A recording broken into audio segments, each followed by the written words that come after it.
सवारी की तलाश में सरफराज अपने रिक्शे को बहुत दूर वीराने तक ले गया था। गर्मी, प्यास और हब्स ने उसकी हालत खराब कर दी थी। उसकी अम्मा ने रात को बताया था कि घर में राशन खत्म हो रहा है। सिर्फ यही परेशानी नहीं थी, बल्कि 2 महीने से घर का किराया भी नहीं दिया था।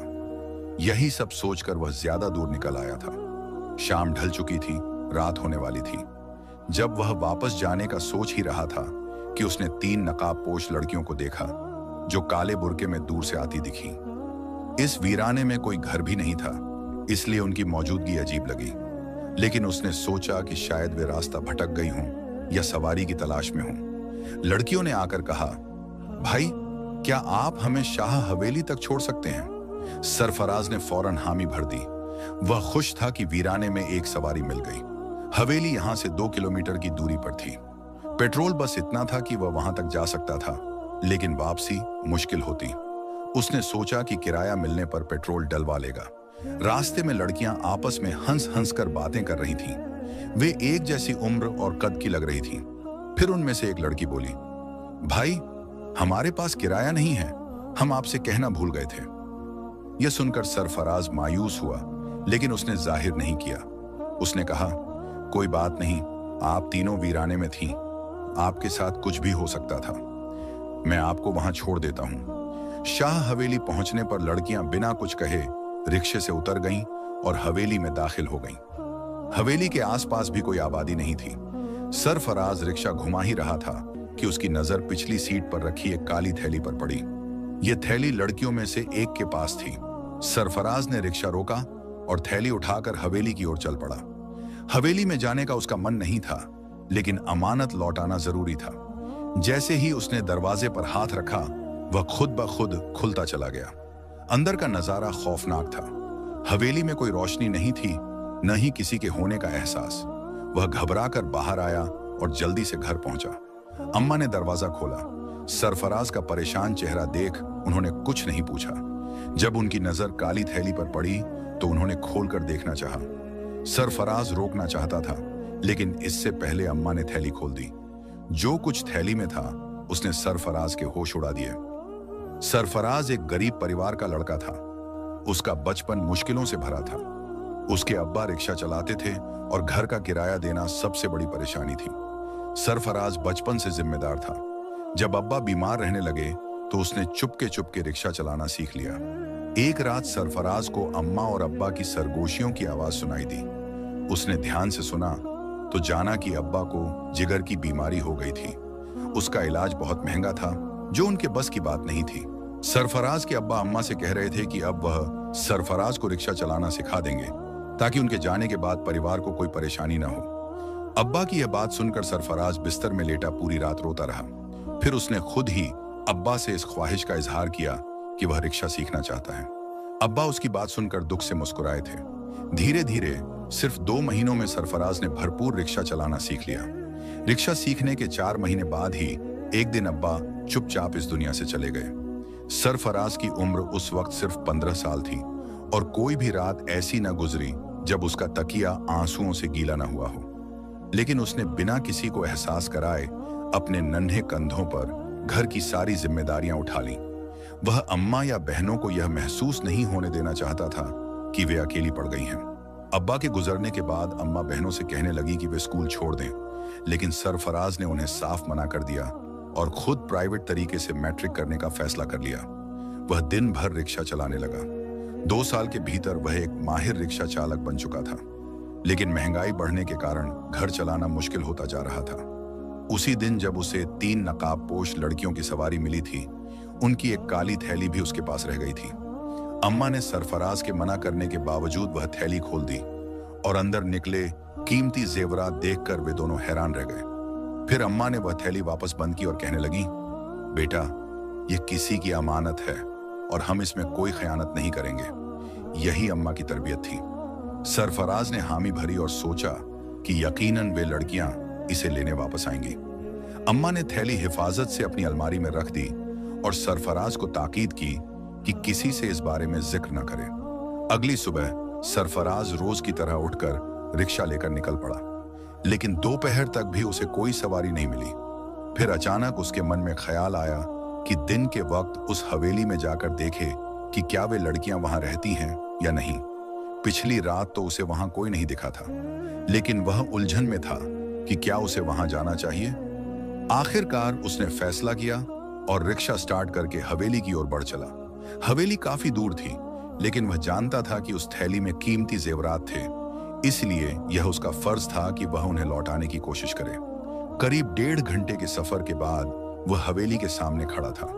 आसपास के घर भी वीरान थे। ऐसा लगता था जैसे वहां कोई आता जाता नहीं था। हवेली के लॉन की हालत से भी साफ पता चलता था कि वहां कोई नहीं रहता। लाउंज का दरवाजा भी खुला हुआ था। जैसे ही सरफराज ने कदम बढ़ाए, अचानक उसके कानों में किसी औरत की हंसी की आवाजें आईं। आवाजें हवेली के अंदर से आ रही थीं। शायद वे लड़कियां किसी कमरे में थीं। अब उसे एहसास हुआ कि बिना इजाजत अंदर आना सही नहीं था, लेकिन फिर भी कीमती जेवरात का ख्याल करके वह अंदर चला गया। अंदर का मंजर देखकर वह हैरत में पड़ गया। सारे कमरे बंद पड़े थे, फिर भी हंसी की आवाजें कहां से आ रही थीं। उसने ऊपर की मंजिल की तरफ देखा, जहां और कमरे थे, लेकिन उनके दरवाजे भी बंद थे। तभी अचानक एक बंद कमरे का दरवाजा जोर जोर से खटखटाया जाने लगा। यह देखकर उसके रोंगटे खड़े हो गए। उसे यकीन हो गया कि यहां कोई ऐसी ताकत मौजूद है जो इंसानों को दिखाई नहीं देती। डर से कांपते हुए वह उल्टे पैरों वहां से भागा। जैसे ही वह हवेली से बाहर आया, उसे एक आदमी नजर आया जो वहां से गुजर रहा था। उस आदमी ने सरफराज का पीला पड़ा चेहरा देखकर पूछा, नौजवान, तुम इस भूतिया हवेली में क्या कर रहे थे? ये तो सालों से बंद पड़ी है। लगता है तुम नए हो इस इलाके में, तभी तुम्हें इसका नहीं पता। सरफराज ने खुद को संभाला और कहा, कल रात मैंने यहाँ 3 सवारियों को छोड़ा था। उनका एक सामान मेरे रिक्शे में रह गया था, बस वही लौटाने आया था, लेकिन अंदर कोई नहीं मिला। क्या यह हवेली सच में वीरान है? उस आदमी ने सरफराज को घूरते हुए कहा, इस हवेली में तो पिछले 20 सालों से कोई नहीं रहता। क्या तुम्हें नहीं पता कि इस हवेली में रहने वाला खानदान जिन्नात से परेशान होकर इसे छोड़कर चला गया था? वो लोग आज तक वापस नहीं आए। इस हवेली के बारे में कई तरह की बातें मशहूर हैं। सरफराज खौफ और उलझन में पड़ गया। उसकी आंखों के सामने वे तीनों नकाबपोश लड़कियां घूमने लगीं, जो आधी रात को उसके रिक्शे में बैठी थीं। अब उसे इस भयानक सच का पता लगाना था, लेकिन अगर वह किसी को बताता कि उसके पास उनका एक कीमती खजाना पड़ा है, तो कोई भी उसकी बात पर यकीन नहीं करता। उसने ठान लिया कि वह खुद ही इस राज से पर्दा उठाएगा। डर और सवालों से घिरा वह वापस अपने घर की ओर चल पड़ा। सरफराज की कहानी कुछ अजीब मोड़ ले चुकी थी। जब उसने अम्मा से कहा कि वह उस खजाने को देखना चाहता है, तो अम्मा ने वह थैली उसके सामने लाकर रख दी। चमकते हुए हीरे जवाहरात वैसे ही मौजूद थे जैसे कि पिछली रात उसने देखे थे। अम्मा ने सवाल किया, बेटा, क्या वह लड़कियां नहीं मिली जो यह खजाना छोड़ गई थीं? सरफराज ने सिर हिलाते हुए जवाब दिया, नहीं अम्मा, जहां वह लड़कियां उतरी थीं, वह हवेली बिल्कुल वीरान पड़ी है। मैं आज भी वहां जाकर देख आया हूं। अम्मा ने थोड़ा रुक कर कहा, तो ऐसा करते हैं, इसमें से थोड़ा सा सोना बेच देते हैं। घर का किराया भी भरना है और राशन के लिए भी पैसे नहीं है। लेकिन सरफराज ने साफ इनकार कर दिया, नहीं अम्मा, यह हमारे पास किसी की अमानत है। हम उनकी इजाजत के बिना इसमें से कुछ भी खर्च नहीं कर सकते। अम्मा ने उसकी बात पर सिर हिला दिया और खजाने को दोबारा अलमारी में रख दिया। लेकिन अब सरफराज को लगने लगा कि जब तक यह खजाना उनके घर में रहेगा, वह इसी के बारे में सोचता रहेगा। उसे डर था कि कहीं उसकी नीयत न बदल जाए। इसीलिए उसने तय किया कि वह उन लड़कियों को ढूंढेगा और उनकी अमानत उन्हें लौटा देगा। अगले दिन सुबह जब वह रिक्शा लेकर निकला, तो इत्तेफाक से उसे उसी इलाके की सवारी मिल गई। वह एक बुजुर्ग आदमी था जो उसी दिशा में जा रहा था। बातचीत के दौरान सरफराज ने बुजुर्ग से शाह हवेली के बारे में पूछ लिया। बुजुर्ग ने हैरानी से जवाब दिया, बेटा, वह तो 20 साल से खाली पड़ी एक पुरानी हवेली है, तुम क्यों पूछ रहे हो? सरफराज ने टालते हुए कहा, बस यूं ही मुझे इसके बारे में जानने की जिज्ञासा थी। क्या आप बता सकते हैं कि वहां के मालिकों ने उसे क्यों खाली किया था? बुजुर्ग ने एक गहरी सांस ली और कहा, आज से 20 साल पहले वहां एक खानदान बसता था। वह लोग बहुत हंसी खुशी रह रहे थे, लेकिन उनका एक नौजवान अफरोज गलत संगत में पड़ गया था। वह जादू टोने वालों के चक्कर में फंस गया और खुद भी यही सब सीखने लगा। एक दिन उसने देखा कि एक पीर जिन्नात को अपने काबू में करने के लिए एक खतरनाक अमल कर रहा है। अफरोज ने सोचा कि अगर यह पीर ऐसा कर सकता है तो मैं क्यों नहीं। उसने हवेली की सबसे ऊपरी मंजिल पर बैठकर वही अमल दोहराना शुरू कर दिया। लगातार 7 रातों तक वह चुपचाप इस काम में लगा रहा। जैसे ही अमल पूरा हुआ, हवेली में अजीब घटनाएं घटने लगीं। तेज आंधी, धूलगर्द का गुब्बार और अजीब अजीब आवाजें आने लगीं। हवेली की चीजें खुद ब खुद हिलने लगीं। अफरोज को यह समझ नहीं आया कि वह क्या कर बैठा था, लेकिन जब उसे पता चला कि उसने एक जिन्नात के सरदार को अपना मुवक्किल बना लिया है, तो उसे लगा कि वह ताकतवर हो गया है। मगर वह यह नहीं जानता था कि जिन्नात कभी किसी इंसान को चैन से नहीं रहने देते। बुजुर्ग थोड़ा रुके और फिर बोले, धीरे धीरे जिन्नातों का पूरा कबीला उस हवेली में बसने लगा। अब हवेली में रहने वाले लोगों के लिए मुसीबतें बढ़ गईं। दिन में तो सब ठीक रहता था, लेकिन रात होते ही चीजें उड़ने लगती, खौफनाक आवाजें गूंजती। हवेली के एक जवान लड़की को अजीब दौरे पड़ने लगे। उसे हर जगह जिन्नात नजर आते और वह खौफ से चीखने लगती। इस पर एक मौलवी साहब को बुलाया गया। उन्होंने बताया कि यह सब अफरोज की गलती का नतीजा है। मौलवी साहब ने कहा कि इन जिन्नातों से निपटना आसान नहीं है। सबसे अच्छा यही होगा कि हवेली के लोग यहां से चले जाएं। मगर अफरोज ने उनकी बात नहीं मानी और अपनी जिद पर अड़ा रहा। कुछ ही दिनों बाद जिन्नातों ने बदला लेना शुरू कर दिया। हवेली के लोगों पर मुसीबतें बढ़ती गईं। आखिरकार एक रात पूरा खानदान हवेली छोड़कर चला गया। तब से यह हवेली वीरान पड़ी है। यहाँ के लोग कहते हैं कि जिन्नात आज भी वहां रहते हैं। रात के वक्त हवेली से अजीब हंसी की आवाजें आती हैं। कई लोगों ने वहां छत पर परछाइयों को चलते हुए देखा है।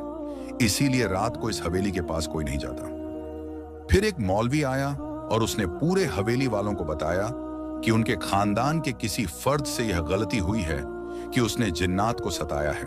अब इसका सिर्फ एक ही हल है, वे यह हवेली छोड़कर कहीं दूर चले जाएं, क्योंकि इस जिन्नात के पूरे कबीले ने हवेली पर कब्जा कर लिया है।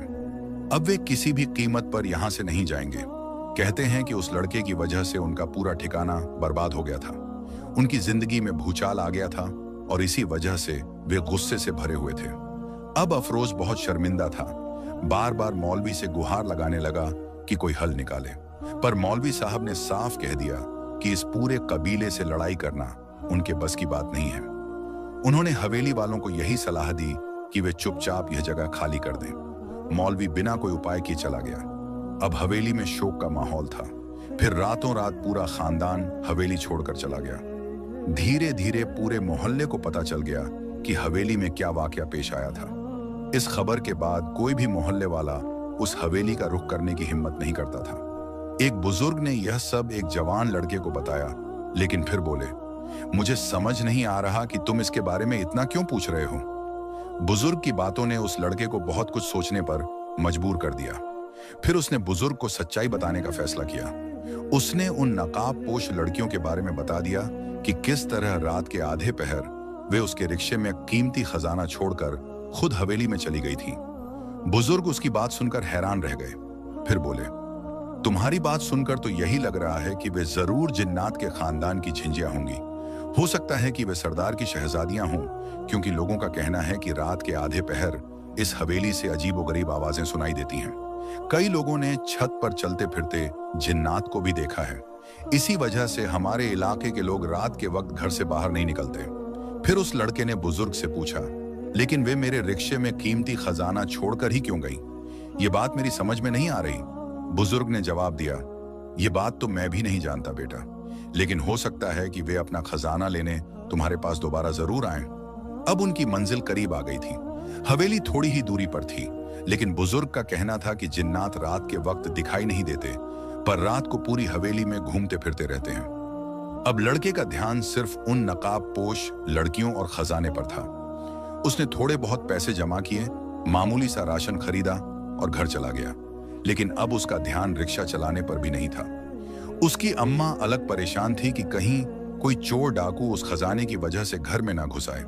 आखिरकार लड़के ने अपने दिल को मजबूत किया और रात में हवेली जाने का फैसला किया। बगैर अम्मा को बताए जैसे ही रात हुई, वह हवेली की तरफ निकल पड़ा। अपने रिक्शे को उसने थोड़ी दूर एक दरख्त के नीचे खड़ा कर दिया और पैदल हवेली की ओर बढ़ने लगा। सारी गलियां सुनसान थीं। चारों ओर गहरा सन्नाटा था। इंसान तो दूर की बात, कोई परिंदा भी पर मारता नहीं दिख रहा था। रात का अंधेरा गहराता जा रहा था। हवाओं में अजीब सी सिहरन थी, जैसे कोई छुपकर सब कुछ देख रहा हो। इंसान तो दूर की बात थी, यहां कोई जानवर तक नजर नहीं आ रहा था। सरफराज के दिल में खौफ तो था, मगर फिर भी वह हिम्मत जुटाकर हवेली के अंदर दाखिल हो गया। हवेली जो दिन में उजड़ी और सुनसान दिखती थी, अब रोशनी से जगमगा रही थी। सरफराज खुद को एक दरख्त के पीछे छुपा चुका था। तभी अचानक हॉल का बड़ा दरवाजा खुला और सरफराज ने एक ऐसा मंजर देखा जिसे देखकर उसका खून जम गया। दरवाजे से 3 खूबसूरत लड़कियां निकलीं। उनके लंबे सुनहरे बाल थे और उन्होंने रेशमी चोगे पहने हुए थे। वे हंस हंस कर एक दूसरे से बातें कर रही थीं। जैसे ही सरफराज ने उनकी आंखों में देखा, वह पहचान गया कि ये वही जिनजादियां थीं जो उस रात नकाब पोश बनकर उसके रिक्शे में बैठी थीं। सरफराज समझ गया कि उन्होंने उसे देख लिया है। वे उसी दरख्त के पास आकर खड़ी हो गईं जिसके पीछे वह छुपा था। मुझे यहाँ आदमजात की बू आ रही है, एक जिनजादी ने फुसफुसाकर कहा। हाँ, लेकिन भला कोई इंसान यहाँ आने की हिम्मत कैसे करेगा? दूसरी जिनजादी बोली। सब जानते हैं कि इस हवेली पर हमारे पूरे कबीले का राज है। सरफराज की सांसें थमने लगीं। तभी तीसरी जिनजादी बोली, चलो अब्बा हुजूर से कहते हैं कि जिनजादों को भेजकर यहाँ की देखभाल करवाएं। जैसे ही वे तीनों अंदर जाने लगी, अचानक सरफराज के पांव पर किसी कीड़े ने काट लिया। उसके मुंह से दर्द भरी चीख निकल गई। वह तीनों एकदम पलटी और उसे घूरने लगी। रिक्शे वाले, तुम इस हवेली के अंदर कैसे आए? एक जिनजादी ने पूछा। कांपती आवाज में सरफराज बोला, मैं किसी गलत इरादे से यहाँ नहीं आया। मैं जानता हूं कि यह जिन्नात की हवेली है, लेकिन आपकी एक अमानत मेरे पास रह गई थी, इसलिए उसे लौटाने आया हूं। जिनजादियों की आंखें चमक उठी। माहपारा जिनजादी आगे बढ़कर बोली, ओह, वो जेवरात? हाँ, हम गलती से अपने रिक्शे में छोड़ आए थे। कहाँ हैं वे? सरफराज ने सफाई दी। मैंने सोचा पहले यह देख लूं कि आप लोग यहीं रहती हैं या नहीं, इसलिए आज उन्हें साथ नहीं लाया, लेकिन आप जब कहेंगी मैं उन्हें लेकर आ जाऊंगा। माहपारा जिनजादी मुस्कुराई। ठीक है, तुम यहां मत आना। अगर हमारे रखवाले जिन्नात ने तुम्हें देख लिया तो तुम्हें नुकसान पहुंचा सकते हैं। मैं खुद तुम्हारे घर आ जाऊंगी। सरफराज ने उसकी बात सुनकर सहमति में सिर हिला दिया और तेजी से वहां से निकल आया। घर पहुंचते ही अम्मा ने उसकी खौफजदा शक्ल देख ली। बेटा, क्या हुआ? तबीयत तो ठीक है ना? सरफराज ने अम्मा को सब कुछ बता दिया। सुनकर अम्मा घबरा गईं। ये तूने क्या कर दिया? अगर वे जिन्नात तुझे कोई नुकसान पहुंचा देते तो? अमानत तो अमानत होती है, चाहे वह किसी इंसान की हो या जिन्नात की, सरफराज ने कहा। अगली रात अचानक दरवाजे पर दस्तक हुई। दरवाजा खोलते ही सरफराज ने देखा, सामने एक नौजवान लड़की खड़ी थी। उसने दुपट्टे से अपना चेहरा छुपा रखा था, मगर उसकी आंखों से सरफराज पहचान गया कि यह माहपारा जिनजादी थी। क्या मुझे अंदर आने का नहीं कहोगे? माहपारा जिनजादी ने मुस्कुराकर पूछा। सरफराज हिचकिचाया, लेकिन फिर धीरे से अंदर आने का इशारा कर दिया। माहपारा ने घर के हर कोने को गौर से देखा। सरफराज संदूक से जेवरात निकाल लाया और माहपारा को सौंप दिए। वह बहुत खुश हुई। यह मेरे लिए बहुत खास है, उसने कहा। वैसे तो हमें किसी चीज की कमी नहीं, लेकिन जो चीज पसंद आ जाए उसे हासिल करना मेरी आदत है। जैसे ही उसने जेवरात अपने हाथ में लिए, वह अचानक गायब हो गई। सरफराज ने राहत की सांस ली, लेकिन कहानी अभी खत्म नहीं हुई थी। कुछ दिन बाद रात के 12 बजे सरफराज एक सड़क के किनारे खड़ा था। तभी उसे फिर वहीं खनकती हुई हंसी सुनाई दी। उसने घबराकर पीछे देखा। वो तीनों जिनजादियां फिर उसके सामने खड़ी थीं। एक जिनजादी ने मुस्कुराकर पूछा, रिक्शे वाले, हमें हवेली तक छोड़ दोगे? सरफराज का दिल जोर से धड़कने लगा। वह कुछ बोल पाता, इससे पहले ही दूसरी जिनजादी ने मजाक उड़ाते हुए कहा, देखो तो, ये कितना डरा हुआ है। अभी तो हमने अपना असली रूप भी नहीं दिखाया। तीसरी जिनजादी माहपारा आगे बढ़कर बोली, रिक्शे वाले, मुझे तुम्हारी ईमानदारी बहुत पसंद आई है। मैंने आज तक किसी इंसान को इस नजर से नहीं देखा। मुझे तुमसे दोस्ती करनी है। सरफराज सन्न रह गया। दूसरी जिनजादी ने कहा, माहपारा से दोस्ती कर लो, तुम्हारी जिंदगी बदल जाएगी। अब सरफराज एक अजीब कशमकश में फंस चुका था। उसे इनकार भी नहीं करना था, मगर हां भी नहीं कह सकता था। अगर उसने दोस्ती कबूल कर ली तो जिनजादियां हर वक्त उसके सामने आती रहेंगी। महापारा ने मुस्कुराकर कहा, मैं तुम्हारी जिम्मेदारियां कम करना चाहती हूं। मैं तुम्हारी जिंदगी को बेहतर बना सकती हूं। सरफराज के पास अब कोई चारा नहीं बचा था। उसे कोई फैसला लेना ही था। उस जिन्नानी की बात ने उसे हैरत में डाल दिया था, लेकिन फिर उसने अपने दिल की रजामंदी के साथ दोस्ती के लिए हामी भर ली। वो जिन्नानी कहने लगी कि वो चंद दिनों तक उसके घर में रहना चाहती है, लेकिन इसके लिए उसे अपने घर वालों से कोई बहाना बनाना होगा। वो उसके रिक्शे में बैठकर पूरी दुनिया देखना चाहती थी। अब वो दोनों जिन्न चले गए थे, लेकिन महापारा उसके साथ उसके घर जा रही थी। वो खौफजदा था कि कहीं उसकी अम्मा इस लड़की को देखकर घबरा ना जाए, लेकिन वो अम्मा को यह हकीकत नहीं बताने वाला था कि महापारा इंसानी लड़की नहीं बल्कि एक जिन्नानी थी। रात के आधे पहर जब वो अपने घर पहुंचा तो अम्मा ने ही दरवाजा खोला। उन्हें अपने बेटे के साथ एक लड़की खड़ी देखकर हैरानी हुई। जब अम्मा ने पूछा तो उसने झूठ बना दिया। ये लड़की उदास हालत में सड़क पर खड़ी थी। बहुत बुरे हालात से गुजर कर आई है, इसलिए कुछ दिन हमारे पास रहेगी, फिर किसी शेल्टर होम में चली जाएगी। उसकी इस झूठी कहानी पर जिन्नानी ने बड़ी हैरत से उसका चेहरा देखा, लेकिन उसने नजरें चुरा ली।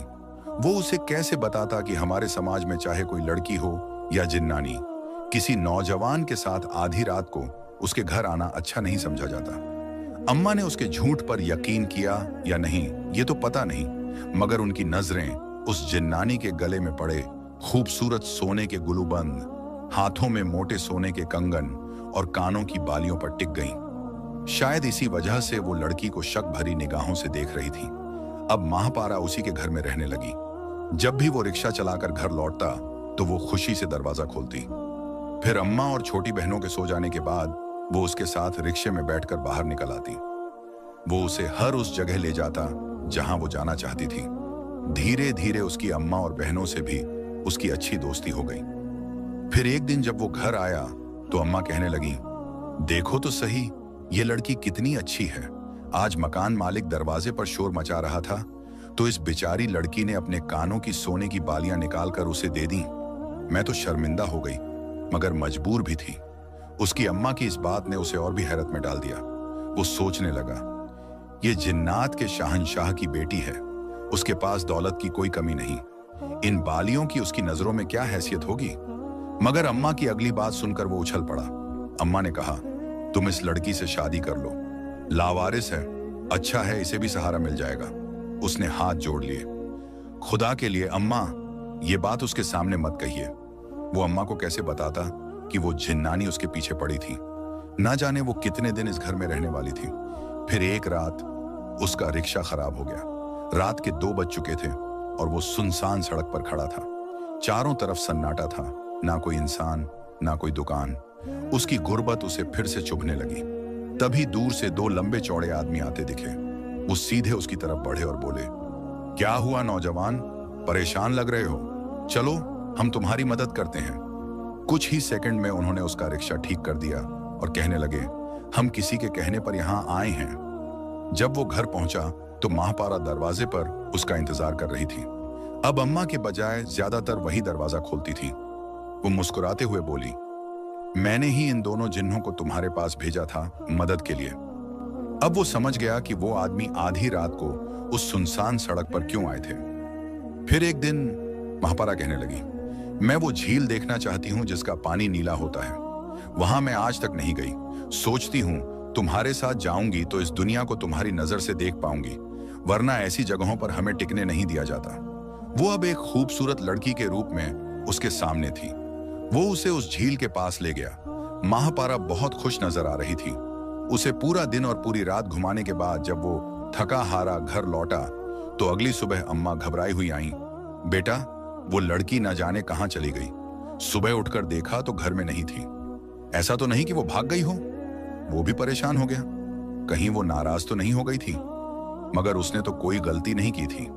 अगर वो खामोशी से चली गई तो इसका मतलब यही था कि वो अपने कबीले में वापस चली गई थी। फिर एक रात जब वो घर वापस आया तो उसकी अम्मा ने उसे एक खत थमाया। खत में लिखा था, तुम्हारी किस्मत बदलने वाली है। अगर अपना इनाम लेना चाहते हो तो उस दरख्त के नीचे आ जाना जहां पर तुम पहली बार हमसे मिले थे। नीचे जिन जादी महापारा का नाम लिखा हुआ था। नौजवान हैरान रह गया।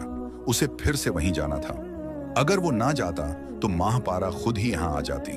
उसने फैसला किया कि इस बार रिक्शा नहीं निकालेगा, बल्कि पैदल ही वहां जाएगा।